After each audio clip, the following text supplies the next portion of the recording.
This is Rewired. I'm Jeff Cook. I'm Katie Whitlock. Katie, we're at the end. Yay!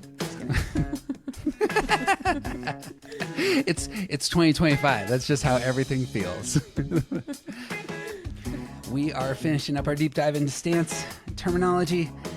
I've loved the hell out of this series. And I thought that this last one on the 4, 5s, 9s was going to go just super fast. We were just going to embrace a term that is commonly used. And both of us offline are kind of like, well, maybe we should think about this for a second. Yeah. There are actually a lot more terms than just withdrawn. And so for anyone who's familiar with our work, we commonly use withdrawn. But there are other people using different terms that are worthy of consideration. And it may be the case that withdrawn doesn't do all the work that we want it to. Well, should we give the list of the terms that we're thinking of now that we've said? I would love to set this up. I would love to do a little history lesson again. Yeah, this was my favorite part of. I always want you to start with the history lesson. That's why I just don't say much until you get to the history lesson. This has been really enlightening for me. I know very little about Enneagram history, mostly because I think it's embarrassing. And so most of the time I'm just avoidant of it. It's like, okay, people are bringing up mysticism and the cult-like symbol. And so let's just move away from that. But there is a real pivot into the psychotherapy side of Enneagram that occurs in the late 70s. And it's really building on what I think it's Naranjo's work and the embracing of Karen Horney, who we've mentioned in the past, who's a Freud disciple, because she's doing some interesting stuff that Enneagram kind of embraces at that time. So to bring up Horney again, she's writing in the 30s and 40s. She's talking about what she calls neurotic trends. And this is, she says there's 3 different types of people when it comes to kind of their social interactions. One is the sort of people who move towards you and are compliant, which we have been calling reactive types. There are those who move against you and are more aggressive, which we have been calling independent types. And then there's the ones that we are talking about today, which are those who move away from you and are detached. And detached is Horney's word. They are the move away people. They are detached. Riso and Hudson pick up this triad and overlap it with the centers. And this becomes very helpful in my view. It's just one of the most important things for me is the idea that you can break up all of the Enneagram, the 9 types, into all these different types of triads. And so if you look at our book, that's really all we're doing. We break it up into 4 sets of triads. But Riso and Hudson want to call this type withdrawn. And withdrawal for them is framed not as introversion, because everybody can be introverted. Withdrawal is a way that you get what you want for Riso and Hudson. And so withdrawn is their term. It's one that's commonly used. And yeah, it's just been kind of sticky. There's another tradition, and it's the Dr. David Daniels, Helen Palmer school of thought. And they generally focus more on the harmony triads, on what we call affect groups. Daniels wants to talk about 4s, 5s, and 9s briefly as having internalized energy. That is, that 4, 5s, and 9s, the available energy is more receptive in nature. And when contracted, it becomes more withdrawn and internalizing. That's in his language, that's juxtaposed with 3, 7s, and 8s who have an active energy in his mind, and 1s, 2s, and 6s that have a balancing energy. And that's where he goes. Now, one of the discoveries for Katie and I this entire time is just how important Suzanne Stabile has been in formulating the idea of stance and bringing it to the forefront. Now, Stabile embraces withdrawn. She embraces Riso and Hudson's term, but she's going to add, as far as I can tell, 2 huge ideas to stance. And one is orientation to time, specifically how stance overlaps with orientation to time. So as we're talking about these withdrawn types, they are oriented toward the past and use past tools to get what they want. And the other thing she brings up that we've talked quite a bit about is the unproductive center. And for withdrawn types, again, it is the action center where they are repressed. And that's really been Stabile's work. In my view, like that's been popularized, as far as I can tell, this has been popularized and become fairly canonized by her. The only person that is kind of pushing against it, of all things, is her daughter. And in her upcoming book, Schewee is going to use the word solitary to describe 4, 5s, and 9s. And that's we're going to banter about all these terms, but in terms of history, that's what I got. What do you hear there? I think I want to give my criteria as we go through all of these things, like what's going to be going through my head on whether I think it's a good term or not. One, just like we were really, really concerned with the repressed center with the other two stances, I really want to find a word that brings up doing repression. So it's not just that 4, 5s, and 9s are over there, right? It's that they are over there and they're doing repressed, right?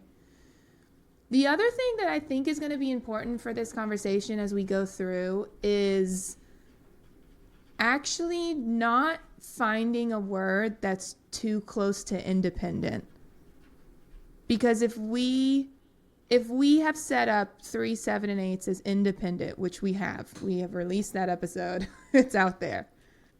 We very specifically in that conversation didn't choose the word against because we said to be against, I have to be thinking about you, right? I have to be noticing what you're doing, and then I have to do the opposite, which is not what 3, 7, and 8s are doing. So if we have given the word independent to 3, 7, and 8s, what we can't do is give a synonym to 4, 5s, and 9s. So I'm also going to be looking for something that brings in the idea of 4, 5s, and 9s are almost reacting to something, right? The reaction is not the reaction of a 1, 2, or 6, but something is causing a reaction in 4, 5s, and 9s. I think I'm also going to be looking for that. What do you think about that? I think those are great criteria. And actually, to add, one thing that we haven't talked about yet is how what Joey Schewee calls reference point works here. How do 4s, 5s, and 9s take in the information and do business with it? And they do so in an internal place. And internal might also be another kind of idea that sneaks its way into our discussion. Yeah. They have to, well, yes, I don't add anything to that. I was about to use a word, so I agree. But those are going to be the things I'm thinking about. And I have kind of different thoughts about actually all of these words. Some of them fit certain things, some of them don't, but that's what I'm doing going forward. Do you have any other requirements in your head that you want to make sure this word fits? Not really. As it stands, I'm really grateful that even though we're doing kind of the dive after the fact, I'm already in print on both these and went with independent and went with reactive. So we'll see. I was challenged, of all things, I was challenged by the original term, which is detached. I was like, wow, I haven't heard this before. And that actually may describe things in a great way. The detached from your physicality. This is Karen Horney's word. The detached from the world out there, and even seeing yourself as separate, I think actually works for a lot of folks, especially when I hear the language from 4s and 5s about how they experience the world. It feels like they experience themselves as detached. So just starting there, I found that a really helpful, at very least, a very helpful supplemental term. So I guess what I would ask about that is, what are we saying they're detaching from? their bodies. Do you think that's true for all 4, 5s, and 9s? No. So can I set up one more thing actually that I think is going to make this conversation actually really difficult? I think this is going to be the hardest one. Actually, now Who knew this going in? Now that we're getting into this, I thought it was going to be the easiest, and I think it's going to be the hardest because there is a line drawn in this stance. I'm going to draw a line between 9s and 5s and 4s because to use Joey Schewee's language, 9s and 5s, when they, she's using the word solitary, but she will use the verb to withdraw. When they withdraw, they are withdrawing into thinking. And so they get logical. They start kind of, they'll like ruminate on things, right? They'll turn things over and over in their head. They're withdrawing into logic. 4s withdraw into their feelings. And that makes them look very different. Like when you do activities with 4, 5s, and 9s, or when you do activities and you group everybody in the room into stances and you say, find the similarities within your stance, right? When I go over to this table, the 4, 5s, and 9s, the 5s and 9s have a lot in common and the 4s don't. Because to a 4, withdrawing, or whatever word we're going to use, feels. And to 5s and 9s, it is a space where they can think. And so to cover both of those things, I think is going to be hard.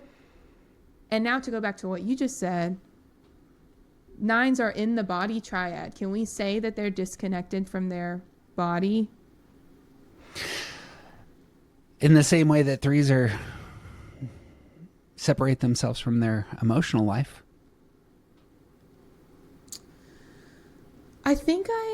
Yes. I'm thinking of my 9s. I want to say 9s are disconnected from what to do and what they can do. I don't know if I agree that 9s are disconnected from the physicality of life. I think Jace lives very much in his body. I think my sister Elena lives very much in her body. That's fair. And I say that as someone who doesn't, actually. Like, those two people specifically have taught me what it looks like to live in your body. Jace is a runner, right?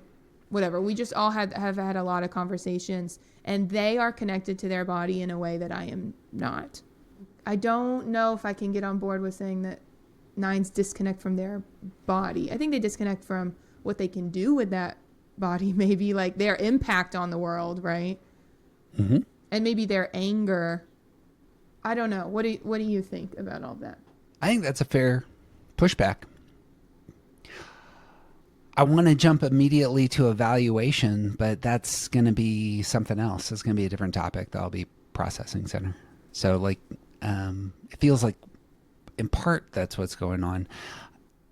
I'm having a hard time getting away from just saying, well, of course the 9s are not productively doing things, and commonly, again, just not self-assessing through what they accomplish. But all of that is processing center, and I'm just restating where they're repressed. So I think that's fair. I think detached would not work for 9s. If we're saying they're disconnected from their body. Yeah. 9s are certainly, I think, well, what would we say 9s are detached from? Well, could you say, how about this? They're detached from everything else except for their body. Right. You know? Like literally, I almost do want to say that. 9s are certainly detaching. You can see it in their face, right? I'm sure you can think of times when you've looked at TJ and is like, that man's detached from whatever's going on right now, right? So I interviewed some 5s yesterday, and they were talking about like seeing themselves as a floating head. They have detached into a mental space. I could absolutely say this about 4s, that they've detached into their emotional feeling sphere. And if one is able to divorce, the physical from the physical, if you were to say the 9 is actually detaching themselves physically from everything else, I that agree with may that. work. So even running, because I know this experience, running can be a detachment. It can be very meditative. It can be very block out the world. I know a ton of 9s who are very healthy who love nature, who find spaces where they can simply extract themselves from everything that's over there, move into a space where there are no demands, but they are physically in that environment and feeding off of it. And again, I'm trying to avoid like it's a very peace Yeah. No, generating environment, but that's it. what I hear there is, I forget who first gave me this metaphor, but you know the metaphor about 9s and Jello. You Tell know me. this? So No. 9s. So it's a body triad thing. So when we say 8, 9s, and 1s all have a different strategy for protecting their autonomy, right? One of the definitions of autonomy we could use is not being affected by the outside world, right? You don't want to be affected by things. 9s, their strategy to do that is to make themselves into a sort of jello so that when things hit them, they just kind of wiggle and it bounces off. Like it just kind of like nothing really affects them. Like nothing really bothers them. It just kind of bounces off, right? They're not trying to control much like a 1 does. They're not fiery like an 8 is. They just refuse to be affected, right? And so I like that picture. I like picturing 9s as like this little like wobbly jello thing that like refuses to be affected by anything. And so if we're saying that, and I love what you said about running, Jace will literally tell you that is why he runs. That's part of why he runs, right? It's because it's meditative. It's because he doesn't listen to music often. Like he just goes. And it is sort of like a disconnection. So all that to say, I agree with you. I don't think detached is a bad word. I don't think it's the whole word. I do think it works as a supplementary word. Mm-hmm. But I think it requires further explanation of, okay, what are they detaching from? Yeah. Right. Who came up with that one? That's the original. That's Karen Horney. So this is almost 100 years old of all things. Next. Just kidding. Dr. David Daniels, just to hit some of the ones that we may not have done business with yet. Daniel notes that the energy of 4s, 5s, and 9s is receptive and internalizing. Now, that is preempting some of the stuff that Schewee wants. By the way, I want to do a footnote for Schewee. Shewee's book hasn't come out yet for us. So it may be the case that you're listening to this in 2026. We haven't yet seen her stuff in print, and I'm sure she'll have quite a bit more. We're going on anytime we reference Schewee, it's from lectures. So just as a footnote, but having an internal reference point is her language in terms of how 4s, 5s, and 9s do business with the world. And that may be building on what Daniels wants to say in terms of their receptive would be 1, internalizing attention. I don't understand this one. I don't even have any opinion. Okay. I don't have much opinion. What do they mean when they say their energy is receptive and then when it's taken away, it's withdrawn? I understand that part. But what, like, do you remember in your reading, what are they receptive to? I suppose what I am hearing here, and I didn't do a real thorough study.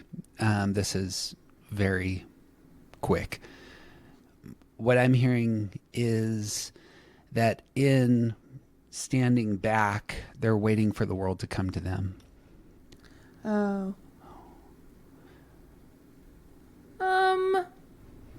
I mean, true. That's what I have to say. I mean, yeah, I guess. That's what I have to say. I guess. Sure. The one that may push against that would be 4s for me, because 4s can pull you some places. They're not always receptive. Being idealists, they may have somewhere they want to go and they grab your hand and we're going to romantic places together. And so one of the things I have learned interviewing fours and just paying attention to the actual fours in my life, fours get this really, really hard, and by hard I mean like hard and fast stereotype of being aloof and being mysterious and all these like blah, blah, blah. But like in real life, I do experience a lot of fours as very relational people. You know, they can get very aloof and mysterious and detached, right, from you. But I do think as they're just kind of walking through the world, they are actually they're very relational people. We know that connection is the most important thing to a four, right? And you can't do that if 100% of the time you are detached or internalized or whatever, right? So I do think it doesn't really work that much for a four. Mm-hmm. I mean, it does work a little bit, but my shorthand for stance is how do you get what you want? Yeah. And internalizing being receptive to and internalizing the world. It describes what I think may be a first move in stance, but it doesn't describe the whole of stance. Yeah, I agree. So what stance also needs to require is not just, to use a philosophy term, not just the epistemic side of things. How do you know things and internalize things and do business with things within yourself? But also, how is that morphed into action? And so receptive, internalize, that describes the first step. It doesn't describe the whole of the process. And stance, in my view, is, we talked about earlier, but in my view, it's more of a 3-step process of internalizing, doing business, and then pivoting all that energy into directing your actions.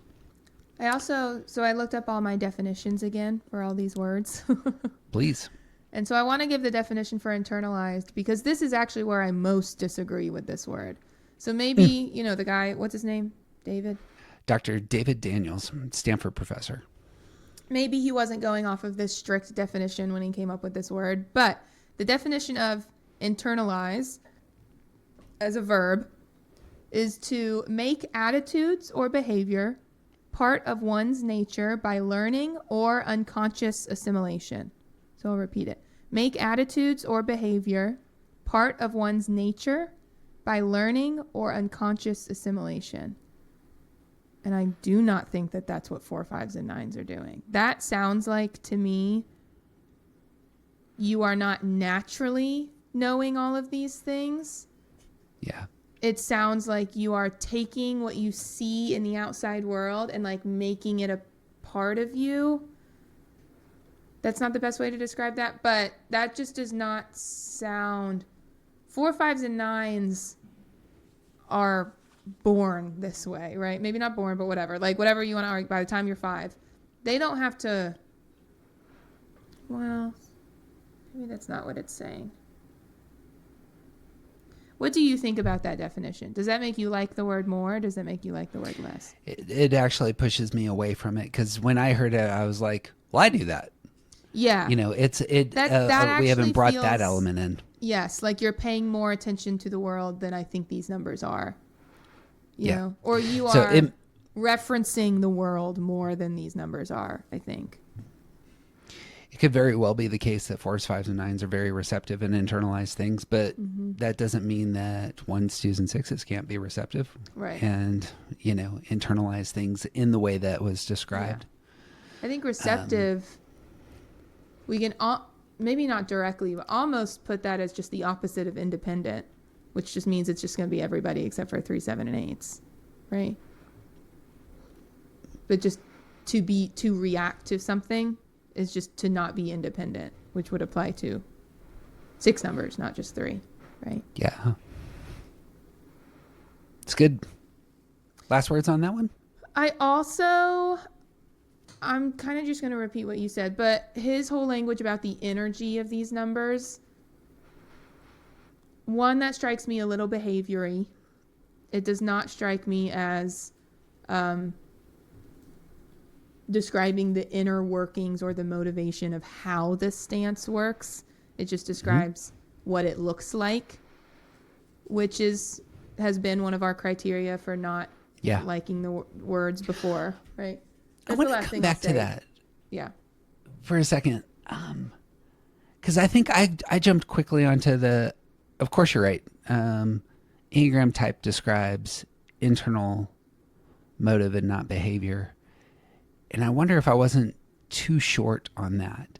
Is it the case that I think Enneagram type does have some behavior elements to it when we get to stance, processing center, affect groups, and coping style? It can bleed out into behavior. I think a lot of stance in the centers in your reference point, these are much more of the internal motive, really motive driven elements of Enneagram. But I was kicking this around, and I don't have a landing point here, but I was kicking around in terms of like maybe I'm too quickly moving off of behavior. Behavior isn't the full story, of course. But it might be a mistake to move too quickly away from some behavior. I think I absolutely agree with you.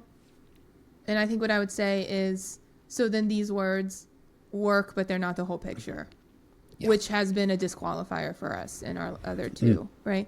Absolutely. Stance shows up in behavior, a lot of ways. Absolutely. All these things show up in behavior. But we have said before, if we're just going to pick one word for the stance, it should touch behavior, and it should touch the motivation, right? It should explain why, not just how. There you go. Right? Yeah. So sure, internalized, detached. Like you said, I really like your word supplemental. Great. Yeah. They're not the whole thing, though. Both and is a very important, I think, then there as a behavior isn't. When talking Enneagram, big picture, when talking Enneagram, when typing yourself, when typing, helping others type themselves, behavior will be part of the big picture that can be taken into account, but it can't be all that we focus on. That really can be a problem, and generally is the problem. Like that's when a lot of people mistype, especially when other people tell them what their type is. It's exclusively based on behavior. Yeah, agree. All right, well, I think that's helpful. Riso and Hudson. Okay, so they are bringing in the term withdrawn, and I'm quoting from some of their early work. So this may be, I feel like sometimes when I read Riso and Hudson, they are in the throes of creation and haven't really gotten a chance to do business with it with people out in public. And so with just, I'm saying that just because this feels like it's very fresh for them as opposed to something that they've done a lot of business with. So in describing withdrawn, they say nines are going to withdraw into a safe inner sanctum. Fours are going to withdraw into a romanticized, idealized fantasy self. And fives withdraw into a complex and cerebral inner tinkering toy. That was their word. Tinker toy. Their brain. In common language, what was that? Their brain. The brain. In common language, they all zone out and go into their imaginations very easily. That was their definition in Wisdom of the Enneagram of why they're selecting withdrawn. You got thoughts on that early description? Can you read the first sentence again? Maybe the first one or two. It was nines withdraw into an inner sanctum, safe inner sanctum. Fours withdraw into a romanticized and idealized fantasy self. And fives withdraw into a complex and cerebral inner tinker toy. Something about imagination. They said something about imagination. Oh, I guess nines into their... In common language, they all zone out and go into their imaginations very easily. Yeah. So that 100% I do agree with. I think all of them do that. I think that allows room for the fact that 9 and 5s do that in a little bit of a different way than 4s do. But these are the numbers that you can look at them. If you're in a room full of people, you can look at them and you can tell that they're not really there, that they're somewhere else, right? Yeah. They might be physically here, but mentally they are not, right? And the difference, I mean, I think a lot of people do that. The difference is, like, I think a 3, 7, or 8, if that happened, we'd also would just kind of be physically somewhere else. Would be like, all right, I'm going to go and do what I want to do. Right. Right. But 4, 5s, and 9s can be physically in one place and mentally in another. And I think that's an important thing to point out. And I like that withdrawn does that. I also, so for me, the 2 big hitters are withdrawn or solitary. Those are the 2 that I'm really debating between. And what I like about withdrawn is that it's a verb. I like a lot of things about withdrawn, but that it's a verb, because to me, that means that 4, 5s, and that to me, that brings in doing repression, in the sense that 4, 5s, and 9s are choosing to do something other than act. Solitary, which we can get to, does not bring up any, for me, it does not really bring up much doing repression for me. It doesn't hint towards the fact that these numbers are doing repressed. Withdrawn, to me, I said this offline, I actually think none of these words bring up doing repression quite in the way that I like really want them to. But I think withdrawn gets closest, because 4, 5s, and 9s are actively choosing something else other than active doing, right? Yeah. They are spending energy on doing something other than doing, which is withdrawing. I don't know. Of all things, when you highlighted imagination, I hadn't thought about this, but here's the thing about your imagination. It is both very cognitive and it's very emotional. It's a great place to meet your mind and heart, is in your imagination. And if they enter an imaginative space, to flow out, to suggest a new term, there are there's reactive folks who are very much about their body and feelings. There are independent folks who are very much about their thinking and action. But there are imaginative folks who think about their feelings or feel their thoughts. That actually kind of pings for me as a good descriptor of where the business is being done. It's not being done physically, because if you're just imaginative, in its nature, it feels non-physical. What do you think about that? What I also am hearing in imagination is creativity.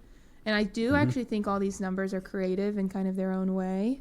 4s, given a lot of them are artists, the stereotype, artist, musician, all the things. But just like to be connected to your feelings in the way that 4s are, just makes you able to talk about the human condition in a way that other people can't, right? So I see creativity there, like creating new feelings and being able to talk about them in a way other people can't, to me is very creative.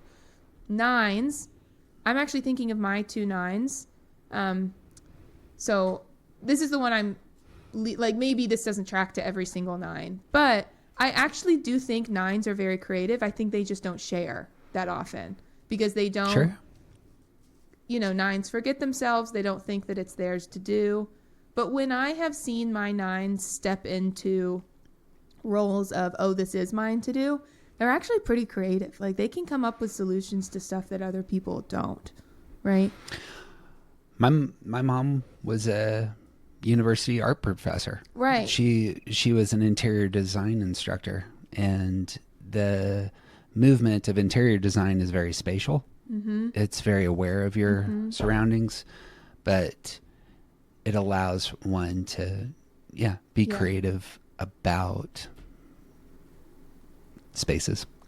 I think I love that you brought up the word spatial. My sister, if we could walk into my sister's apartment in New York right now, it is the coolest. Like, she has these little tchotchkes that she's found everywhere. like she has posters, but it's not just that she has all of these things. It's that they're arranged in a very cool way. Like her space is very creative. Is your sister a very good dresser? Yes. Yep. Jace cares about how his dress too. Jace is, I don't know, creative in a lot of ways. We don't have to keep going into it, but yes. This is always where I see the overlap of nines and their security move is in how they dress, because it's something they can fully control. Yeah. But it is hinting at, pay attention to me, but on my terms. Yeah. The imagination that's required for artistic work of that sort, and that is like how you present is an artistic enterprise, as it were. And to look at a space and say, this is what I want it to look like. Yeah. That's I can't do that. That's creative. I have to look at inspo pictures, like on Pinterest or whatever, to know what I want my space to look like. I can't just bring it out of thin air. I can't. So I absolutely agree. And then 5, do you have any more words about 9s before we move to 5? No, do it. 5s, I have 2 things to say about 5s and imagination. 1,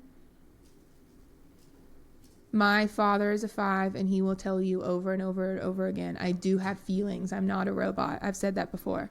But I think this is where his feelings are.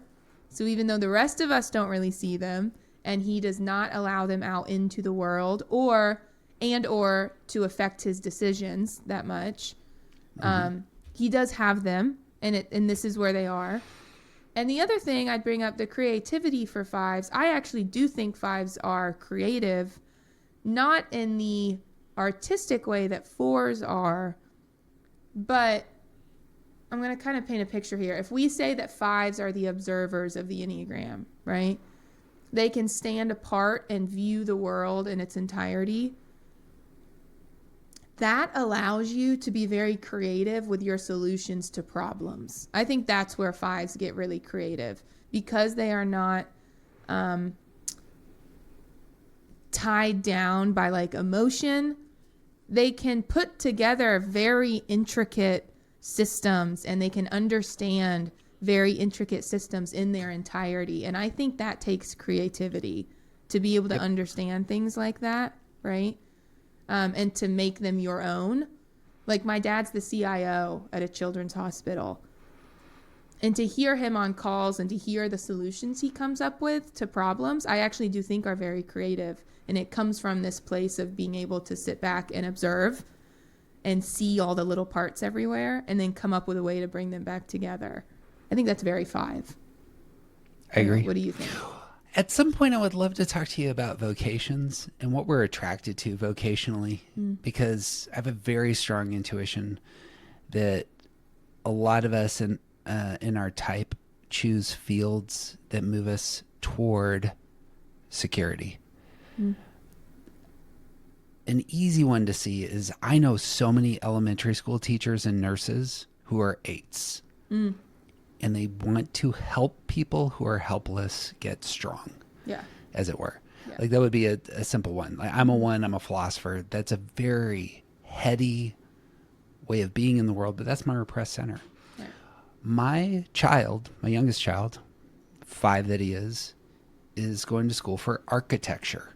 And this is an imaginative, creative endeavor. But when you get plans for designing a city, it pushes into, I'm going to build some physical spaces that are big. And that element of 5ness of like, I really want to push into 8, really want to push into the girth here. You're creating something. Yeah. So as you're talking about your dad, and here are all the details that lead to this larger outcome, that's what I'm hearing. Same for my kid. Yeah. And that strikes me is worth noting. When it comes to the stance, then withdrawal is a processing place. It's an inner place. I think you're right in saying I'm not sure that it's doing all the work that we want it to do here. Now, I have a bunch of thoughts. Do you have No, my any next final thoughts are to compare it to solitary. So if you have more thoughts about just withdrawn, Let's because I want let's to talk compare it about to solitary. solitary and then come Yeah. back. Okay, so Joey Schewee in her upcoming book is going to use solitary, and that does have something behind it of, of physically stepping away. What are your thoughts on solitary? So I'm trying to look through my notes on my iPad of the times I've been in the room with Joey, and I never wrote down why she calls it solitary, and now I'm kicking myself because I want to use her, correct definition.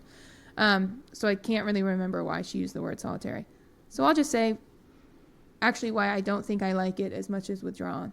Solitary, to me, feels too close to independent. It feels like it is not a reaction to something. Withdrawn feels like something happened and I have to remove myself from it, which I think is what's happening in 4, 5s, and 9s. Solitary feels too much to me, like I'm just standing here and anything can go on around me and it's not going to affect me. And maybe I'm just misunderstanding solitary, but that's what I think. I think we need a little more. No, this is a reaction to something, right? I can see 4, 5s, and 9s actively withdraw. You can see it in them when it happens. It is a reaction to something, right? So anyway, I just think I think solitary is too close to independent. It gives me too many independent vibes to sign off on it. My challenges are going to be similar. My challenge first is that it feels introverted, and solitary. Similarly to internalized energy, 4s don't choose to be solitary. They go about their business in a different way, and so really social 9s seldom choose to be solitary. Social 9s will find places that they can be a wallflower surrounded by people, and exhibit their skills and gifts when Sexual called 5s. upon. My dad loves to be around. He likes being around people. You know what I mean? He likes being around people almost more than my 2 mother does, which is crazy. But I just don't, I agree with you. The other thing go ahead. To give her to argue Shuey's where I would imagine Shuey would want to come from is that she does so much work with stance as this is where you're doing business with your experience. So the internal processing is from a solitary place, is I imagine how she would want to argue that. What I would want to say with stance is that stance is unfortunately much more robust than that. And it has to take into account also, how do we get what we want? Yeah. Because so much of how we get what we want comes out of our stance. Yeah. I also, I'm remembering something else she said.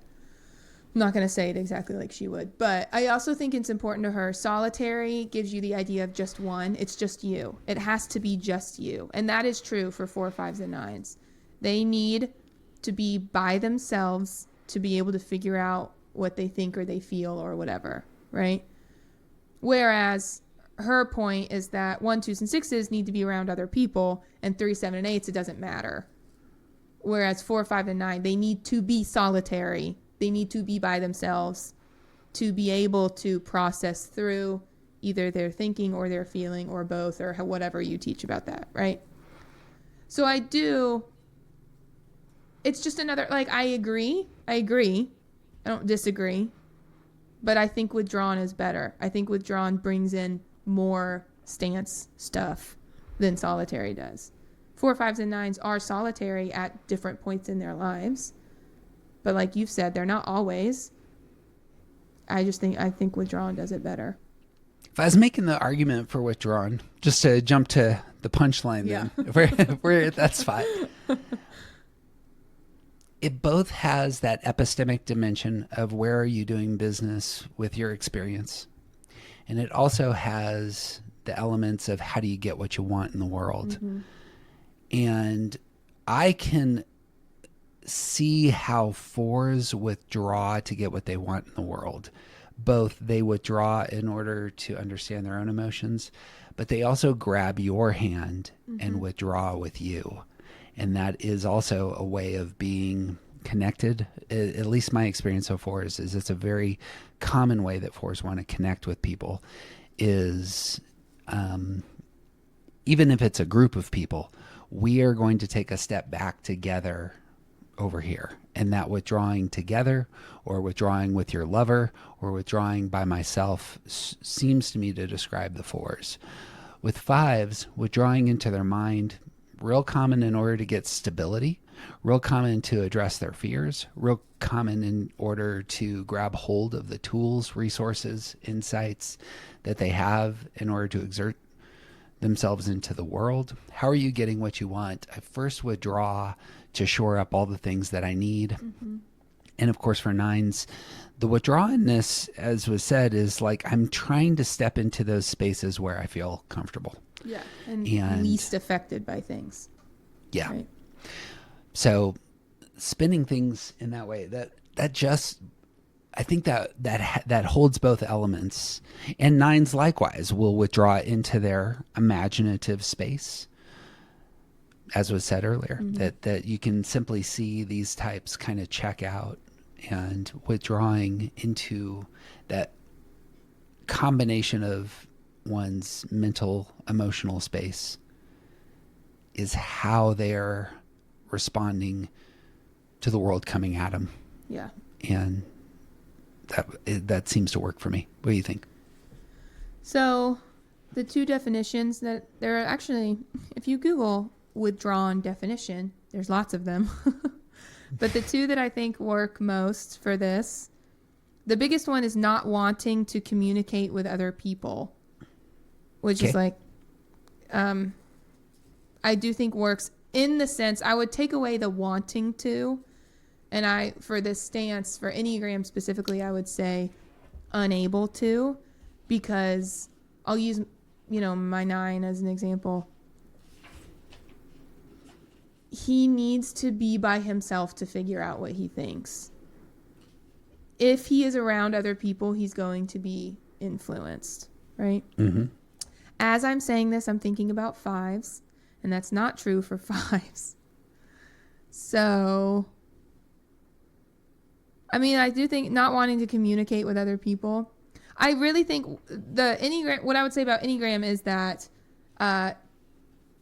to get what they want, 4, 5s, and 9s don't need to talk to you. They need to talk to themselves.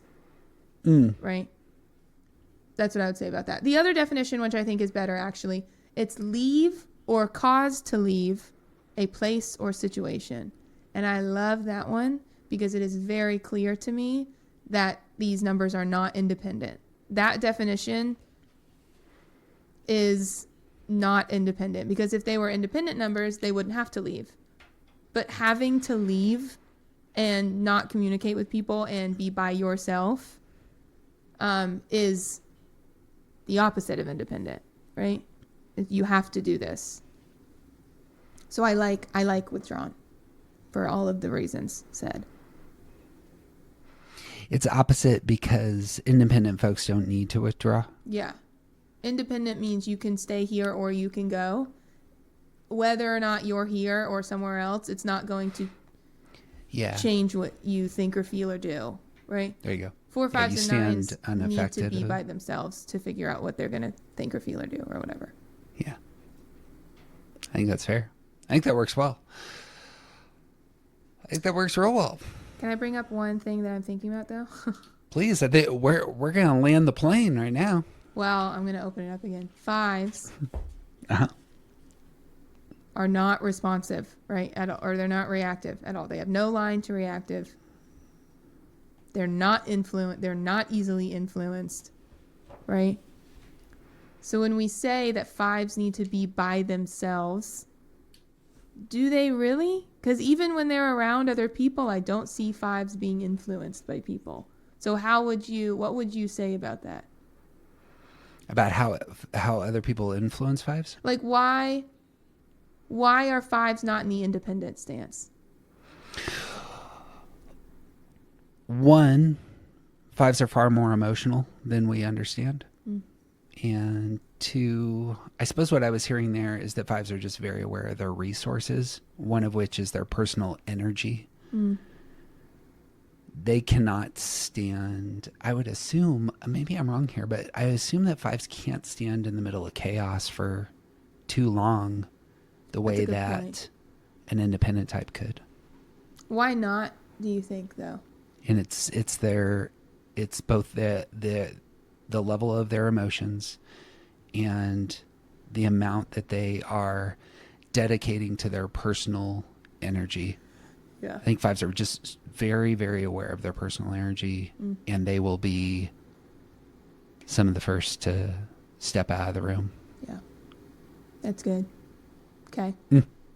Hold up. Done. Come on.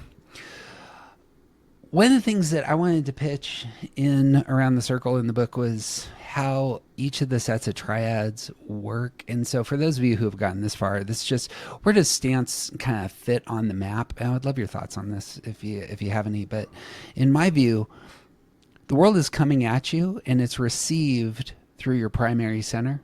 So that's where your center actually is part of your type, is that you're receiving the world and all of your experiences primarily through your head, through your heart, or through your intuitions and physicality. That's your head, heart, body. But then once it comes into you, then your stance kicks in and it starts to do business with what it's experiencing. And it does so from an independent place, an external place, or an internal place. There's like this wrestling, there's this processing, there's this distilling everything that you experience. This is where the repressed center really kicks in. It's that for so many of us, we distill from a place where we kind of divorce our feelings at first. We distill from a place where we divorce our thinking at first. We distill from a place where we, divorce our doing and sense of our physical self. But then we begin to respond. Like once you've experienced the world, then you need to move back into the world and do something with that information. And the repressed center really sticks with you at that point in time. And so I'm addressing the world in an independent way, in a reactive way, in a withdrawn way, is how you're going to get what you want. The world has come at you. You need to get what you want because that's how you are in the world as a embodied person, is just trying to fulfill your motive. And that's where stance really kicks in. And if we wanted to go a level further, once your stance has done its business, then your affect will actually kick in. And so if we ever go down this road, for 3, 6s, and 9s, they're going to start creating spaces. For 1s, 4s, and 7s, they're going to start pulling people into their ideals. For 2s, 5s, and 8s, they are going to be hesitant. They're gonna offer gifts and see what the response is of the people in front of them in particular. This is more relational. This is how we do relationships. And then after our affect kicks in, this is where processing center then emerges. 1, 8s, and 3s are all going to look at what has happened, and they're going to assess if they feel good in the world based on what they accomplish. And for 5, 7s, and 9s, they're going to look at what has happened, and they're going to base how they feel about the world based on how easy things have gone and whether or not they feel comfortable in that space. And for 2s, 4s, and 6s, they're going to look at the world and say, do people care about me? And then the cycle starts again. You assess, did I get the ease, the relationship? Did I accomplish the thing? And when assessment takes place, it goes right back into your center. And then your center picks up, and then it just starts over. And that's like how your Enneagram type just works. It just goes over and over again in a circle, dare we say. Anyway, I think that's fun.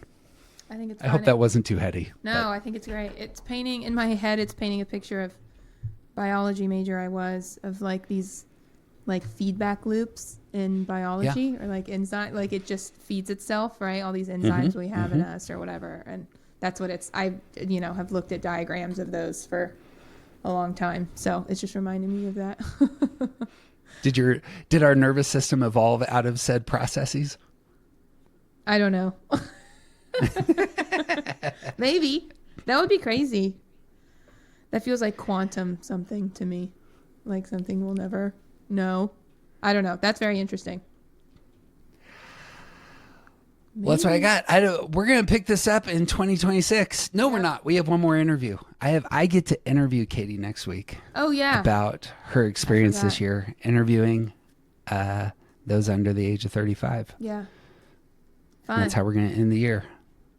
So, good times ahead. Anything else before we take off? No. This has been very helpful.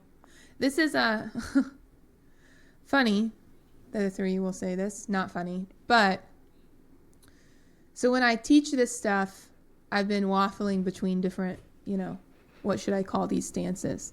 And it's so funny to me looking back. I just kind of like would make a decision. But then the next time I taught it, I was like, no, I think this other one's better. And then the next time I taught it, I'd be like, well, maybe. But I never like took the time to actually sit down and think about what do I think about all these words. So this has been very helpful for me. I think that's such a clear, like, I just wanted to do something with it. I didn't want to like spend the time and actually think about it. But lo and behold, it is helpful to think about how you think about things so that then you can go do things better and more efficiently. So thank you.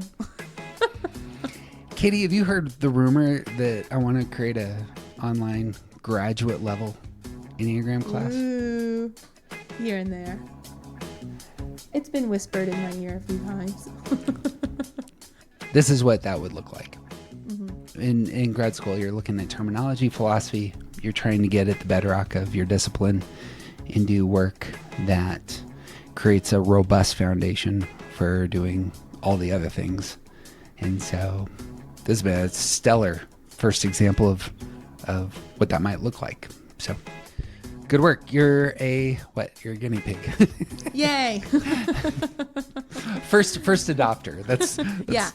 Excellent. Well, you're the best. I'll see you next time. See ya. Somebody told me that if you look closely, you can see